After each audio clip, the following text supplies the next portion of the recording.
দর্শক আপনাদের শুভেচ্ছা জানিয়ে গ্রামীণফোন আজকের সংবাদপত্র শুরু করছি। আমি মীর মাসরুর জামান। আলোচনার জন্য আজ আমাদের সঙ্গে রয়েছেন সাপ্তাহিকের সম্পাদক গোলাম মুর্তজা। আমরা আপনাকে স্বাগত জানাচ্ছি। সংবাদপত্র শিরোনামগুলো দিচ্ছি, তারপর আলোচনা শুরু করি। দৈনিক ইত্তেফাক, স্বাগত শি জিনপিং। এই সফর সম্পর্ক নতুন উচ্চতায় নেবে শেখ হাসিনা। 25টি চুক্তি ও সমঝোতায় স্মারক সই হবে। 30 বছর পর চীনা প্রেসিডেন্টের প্রথম সফর। এই সফরে ভারত সহ কোনো দেশের সম্পর্কে ক্ষতি হবে না। মানব জমিন, আওয়ামী লীগের কাউন্সিল ঘিরে নানা হিসাব নিকাশ।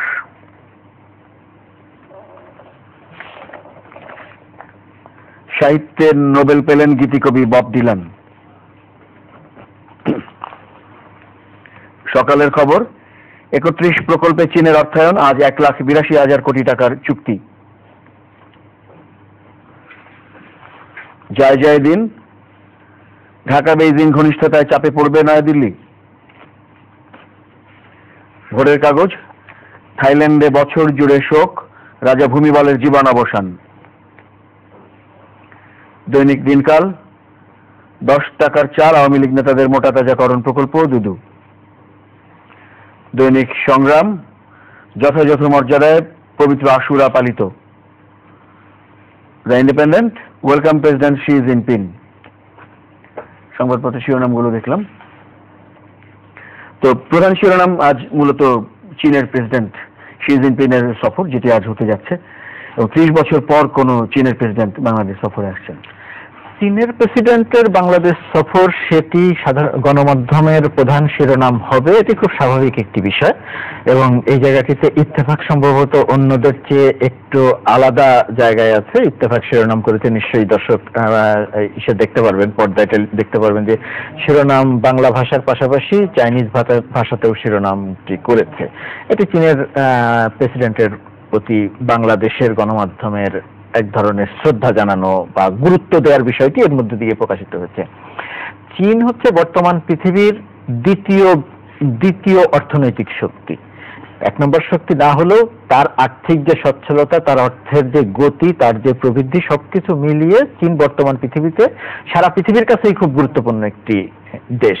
সেরকম একটি দেশের প্রেসিডেন্ট বাংলাদেশের মতো একটি দেশে বা বাংলাদেশ সফরে আসবেন, এটি বাংলাদেশের জন্য অত্যন্ত গুরুত্বপূর্ণ দুই দিক দিয়ে। একটি রাজনৈতিক গুরুত্ব, এই আমাদের এই এশিয়া বা এই দক্ষিণ এশিয়াতে যে রাজনৈতিক উত্তেজনা আছে, পাকিস্তানের সঙ্গে চীনের একরকম সম্পর্ক, বাংলাদেশের সঙ্গে সম্পর্ক, শ্রীলঙ্কার সঙ্গে চীনের ঘনিষ্ঠ সম্পর্ক, নেপালের সঙ্গে সম্পর্ক, আবার ভারতের সঙ্গেও চীনের একটা সম্পর্ক, একই সঙ্গে বাণিজ্যিক সম্পর্ক, একই সঙ্গে আবার এক ধরনের রাজনৈতিক উত্তেজনা। নেপালকে কেন্দ্র করে চীনের সঙ্গে ভারতের এক ধরনের রাজনৈতিক টানাপোড়েনের সম্পর্ক। শ্রীলঙ্কায় ডিপ সিপোর্টকে কেন্দ্র করে সেখানে চীনের সঙ্গে ভারতের এক ধরনের টানাপোড়েনের সম্পর্ক। সেরকম একটি জায়গাতে বাংলাদেশের সঙ্গে চীনের সম্পর্কটি অত্যন্ত গুরুত্বপূর্ণ। এই রাজনৈতিক মেরুকরণের মধ্যে বাংলাদেশের সঙ্গে ভারতের বর্তমান সময়ে বা বর্তমান সরকারের এই 8-9 বছর সময়ে অত্যন্ত হৃদ্যতাপূর্ণ সম্পর্ক। সেরকম একটি জায়গাতে পাকিস্তানের সঙ্গে টানাপোড়েন এবং পাকিস্তানের সঙ্গে চীনের ভালো সম্পর্ক। এখন চীনের সঙ্গে আবার বাংলাদেশে চীনের প্রেসিডেন্টের সফরকে কেন্দ্র করে এই সম্পর্কটিও যে ভালো সেটিও প্রমাণ করছে। এটি রাজনৈতিকভাবে আলাপ আলোচনা এবং মধ্য দিয়ে বাংলাদেশের গুরুত্ব এই জায়গাটিতে আরো অনেক বৃদ্ধি পাবে, দক্ষিণ এশিয়াতে আরো অনেক বৃদ্ধি পাবে, তাতে কোনো সন্দেহ নেই। আর এর বাইরে বাংলাদেশের জন্য অর্থনৈতিকভাবে গুরুত্বপূর্ণ এবং অত্যন্ত তাৎপর্যপূর্ণ 25টি চুক্তি এবং সমঝোতা স্মারক স্বাক্ষর হবে বলে গণমাধ্যমের সংবাদে যেটি প্রকাশিত হয়েছে, আমরা যেটি ইতিমধ্যেই জানি। এখানে অর্থের পরিমাণ প্রায় $40 বিলিয়ন বলা হচ্ছে অর্থ সাহায্যের পরিমাণ। এই অর্থ বাংলাদেশের অর্থনীতিকে এক ধরনের গতিশীল করবে এবং বর্তমান সরকারের একটি সাফল্য হিসেবে, বড় একটি সাফল্য হিসেবে এই বিষয়গুলো বিবেচিত হবে। অনেকগুলো বড় প্রকল্প চলছে, আরো অনেকগুলো বড় প্রকল্প শুরু হবে বা বড় প্রকল্পের দিকে হাত দেওয়া হবে। এই বিষয়গুলো সবকিছু রাজনৈতিকভাবে এবং অর্থনৈতিকভাবে পুরো ব্যাপারটাই একটা ইতিবাচক। এই জায়গাটিতে যে বিষয়টি খেয়াল রাখা দরকার, সেই বিষয়টিতে চীনের সঙ্গে আমাদের বাণিজ্যিক অবস্থাটা অত্যন্ত অসম। এই অবস্থাটিতে অবস্থার সুযোগ চীন অর্থনৈতিক সহায়তা দেয় বা ঋণ দেয়, সেই ঋণটি অধিকাংশ সময়ে অন্যান্য জায়গার থেকে নেওয়া যে ঋণ, সেই ঋণের চেয়ে শর্ত অনেক কঠিন থাকে, ঋণের সুদ অনেক বেশি থাকে, তুলনামূলকভাবে বেশি থাকে। এটি আমাদের এই অর্থের ক্ষেত্রে এটি আমাদের একটি দুর্বলতা। আরেকটি দুর্বলতা, চীনের যে প্রকল্পগুলো, বিশেষ করে বড় বড় প্রকল্প বা অবকাঠামোগত যে উন্নয়ন, চীনের ঋণের অন্যতম শর্তই থাকে, খুব কঠিন শর্ত থাকে যে বিষয়গুলো নিয়ে দরপত্র বা টেন্ডার আহ্বান করা যাবে না। শুধুমাত্র চীন ঠিক করে দেয়া যে প্রতিষ্ঠানকে ঠিক করে দিবে, চীনের যে প্রতিষ্ঠানকে ঠিক করে দিবে, সেই প্রতিষ্ঠানই কাজটি পাবে। এই জায়গাটিতে যেটি হয়, এই প্রক্রিয়াতে যেটি হয় যে চীন ঋণ দিবে, চীনের প্রতিষ্ঠান কাজ করবে, সেটা নিয়ে হয়তো কোনো আপত্তি নাই, এই ধরনের ঋণে তাই হয়। কিন্তু এটি যদি একটি ওপেন টেন্ডার দিয়ে আমরা প্রতিষ্ঠান বাছাই করতে পারতাম, চীনেরই একাধিক প্রতিষ্ঠান যদি বাংলাদেশের এই উন্নয়নের বা অবকাঠামোগত উন্নয়নের ক্ষেত্রে তারা যদি অংশ নিতে পারত, তাহলে একটা প্রতিযোগিতা আসতো। প্রতিযোগিতা আসলে যেটা হতো, চীনের অনেকগুলো কাজের মান যেমন ভালো, চীনের অনেকগুলো কাজের মান অত্যন্ত নিম্নমানের, এবং যেটি বাংলাদেশে খুব, বাংলাদেশে নয় সারা পৃথিবীতেই এটা নিয়ে প্রশ্ন আছে, বাংলাদেশেও এটি নিয়ে প্রশ্ন আছে, এই ঘটনাগুলো হয়তো ঘটতো না। আরেকটি জায়গাতে উন্নতি হতো যে চীনের অনেকগুলো প্রকল্প আছে, যেই প্রকল্পগুলো যে সময় শেষ হওয়ার কথা সেই সময়ে কাজগুলো শেষ হয় না, 3 বছরেরটা 6 বছরে চলে যায়, 5 বছরেরটা 7 বছরে চলে যায়, 8 বছরে চলে যায়। এই যে ধীর গতি, তারা যে কাজের গতি কমিয়ে দেয় এবং আমাদের এখানকার মেকানিজমের সঙ্গে লিয়াযোগ করে তারা অর্থের পরিমাণ বাড়িয়ে নেয়, এই যে একটি ব্যাপার আছে, এই জায়গাগুলো আমাদের এক ধরনের আরো একটু বেশি সক্ষমতা আসা দরকার, অর্থাৎ দর কষাকষির জায়গাতে সক্ষমতা আসা দরকার। চীনের প্রেসিডেন্ট বাংলাদেশে আসবেন, অর্থনৈতিক সহায়তা বা ঋণ দেবেন, সহায়তা বলতে ঋণ দিবেন, ঋণের প্রতিশ্রুতি দিবেন, সেগুলো যেন আমরা ঠিক মতো নিতে পারি, শর্তগুলো যেন ঠিক থাকে এবং সেগুলোর ব্যবহার যেন আমরা নিশ্চিত করতে পারি। আমরা অর্থ দিবে সেটাতেই যেন খুশি হয়ে না যাই। অর্থ মনে রাখতে হবে যেটার কোনো অর্থই অনুদান নয়, পুরো অর্থই ঋণ, সুদে আসলে এটা আমাদের শোধ করতে হবে। সুতরাং বাংলাদেশের জনগণ শোধ করবে, স্বাভাবিকভাবেই পুরো ব্যাপারটা যেন স্বচ্ছতার সঙ্গে হয় এবং পুরো ব্যাপারটি যেন এই জায়গাটিতে যেন আমরা কোনো কিছু মিস না করি। এই তো অর্থনৈতিক এবং কূটনৈতিক দিকগুলোর কথা আপনি বললেন। শিরোনামে আমরা আরেকটি জিনিস দেখতে পাচ্ছি, সেটা হচ্ছে তিনি তো রাষ্ট্রপতি প্রধানমন্ত্রীর সঙ্গে বৈঠক করবেনই 22 ঘন্টার সফরের মধ্যে। বিএনপি চেয়ারপারসন বেগম খালেদা জিয়ার সঙ্গেও তার সাক্ষাৎ হওয়ার কথা রয়েছে। এটার একটা সম্ভাবনা নয়, এটি তো হওয়ারই কথা। এই কারণে যে কাগজে কলমে যদিও বিএনপি এখন বিরোধী দল নয়, মূল বিরোধী দল নয়, কিন্তু আমরা যে মূল বিরোধী দল বানিয়েছি সেই দলটির তো আসলে কোনো অস্তিত্ব নাই, জাতীয় পার্টির তো আসলে কোনো অস্তিত্ব নাই। চীনের কাছে বিএনপি অত্যন্ত গুরুত্বপূর্ণ রাজনৈতিক দল। বিএনপির অনেক নেতা, জেনারেল মাহবুব থেকে শুরু করে অনেক নেতার সঙ্গে চীনের রাষ্ট্র বলয় ক্ষমতার সঙ্গে এক ধরনের ঘনিষ্ঠ সম্পর্ক আছে। তো আমার ধারণা যে এটি খুব স্বাভাবিক নিয়মেই বা স্বাভাবিক হিসেবেই বেগম খালেদা জিয়ার সঙ্গে বা বিএনপি চেয়ারপারসনের সঙ্গে তার একটি বৈঠক হবে, এবং সেই বৈঠকটি শুধু চীনের প্রেসিডেন্ট নয়, এর আগে যে সমস্ত গুরুত্বপূর্ণ ব্যক্তিত্বরা এসেছেন অধিকাংশের সঙ্গেই বিএনপি চেয়ারপারসনের বৈঠক হয়েছে বা বিএনপির নেত্রীর বৈঠক হয়েছে। কারণ বিএনপি একটি বড় রাজনৈতিক দল, তারা এখন ক্ষমতার বাইরে আছে, তারা আগামীতে ক্ষমতায় আসবে না সেটা তো বলা যায় না। সুতরাং বিএনপির এই চীনের এই যে প্রকল্পগুলো, এটা তো দীর্ঘ সময় ধরে চলবে। সুতরাং যারাই দেশ পরিচালনায় আসুক বাংলাদেশের, তাদের প্রকল্পগুলোতে যাতে কোনো সমস্যা না হয়, এই বিষয়গুলোতে এই ক্ষেত্রে গুরুত্ব পাবেই। চালের বাজারে অস্থিরতা, এই শিরোনাম আমরা দেখছি, এবং আজও রয়েছে সেই অস্থিরতার কথা খবর শিরোনামে, এবং সিন্ডিকেটের কথা বলা হয়েছে যে সিন্ডিকেট করে এই অবস্থা তৈরি করা হয়েছে। এই যে সিন্ডিকেটের কথা আমরা বলি, এই সিন্ডিকেটটা আমরা বলি হচ্ছে তখনই, সিন্ডিকেটও আছে কিন্তু তখনই আমরা এই কথাগুলো বলি যখন এই ব্যবস্থাপনার জায়গাটাতে, আমাদের রাষ্ট্রীয় ব্যবস্থাপনা বা মন্ত্রণালয় কেন্দ্রিক ব্যবস্থাপনা যখন অত্যন্ত নাজুক এবং অত্যন্ত দুর্বল হয়ে পড়ে, সেই দুর্বলতার সুযোগ নিয়ে ক্ষমতা বলয়ের যারা অংশীদার তারাই নানাভাবে সিন্ডিকেট করে পণ্যের দাম বৃদ্ধি করে দেয়। এই মুহূর্তে সেই সিন্ডিকেটটি সক্রিয়, সেটি হচ্ছে চালের দাম নিয়ে, চালের দাম বাড়িয়ে দেওয়া হয়েছে। এই মুহূর্তে বাংলাদেশে চালের দাম বৃদ্ধি পাওয়ার কোনো যৌক্তিক কোনো কারণ নেই। আমাদের রাষ্ট্র ক্ষমতায় যারা আছেন, যারা মন্ত্রণালয়ের দায়িত্বে আছেন, তারা নানা রকমের কথা বলছেন, সিন্ডিকেট করছে, তারা বলছেন অমুক এটা করছে, ইচ্ছে করে করা হচ্ছে, কৃত্রিম সংকট, নানা কিছু বলা হচ্ছে। আপনি যখন মন্ত্রী হিসেবে আছেন, আপনি যখন দায়িত্বে আছেন, সাধারণ জনগণ আপনার এই কথাগুলো শুনতে চায় না। সাধারণ জনগণ দেখতে চায় সিন্ডিকেট থাকবে না, চালের দাম বাড়বে না। যদি চালের মজুদ ঠিক থাকে, যদি আমরা খাদ্য স্বয়ংসম্পন্ন হয়ে থাকি, তাহলে সিন্ডিকেট ইচ্ছে করলেই দাম বাড়িয়ে দিবে। তাহলে রাষ্ট্র কি করবে? মন্ত্রণালয় কি করবে?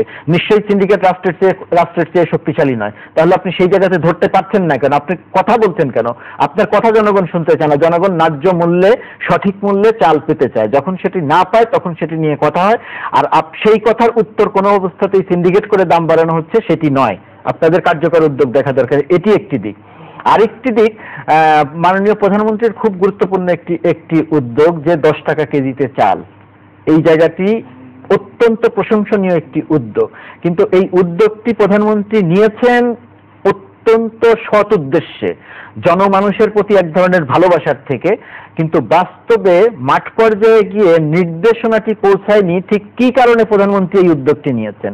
মাঠ পর্যায়ে গিয়ে যে নির্দেশনা পৌঁছেছে বলে স্থানীয় আওয়ামী লীগের নেতারা গণমাধ্যমের সঙ্গে কথা বলছেন, সেই নির্দেশনাগুলো দেখলে মনে হয় যে মাননীয় প্রধানমন্ত্রী তাদের জন্য, তাদের আওয়ামী লীগের লোকজনরা যাতে ভালো থাকেন সেই কারণে মনে হয় এই প্রকল্পটি নিয়েছেন।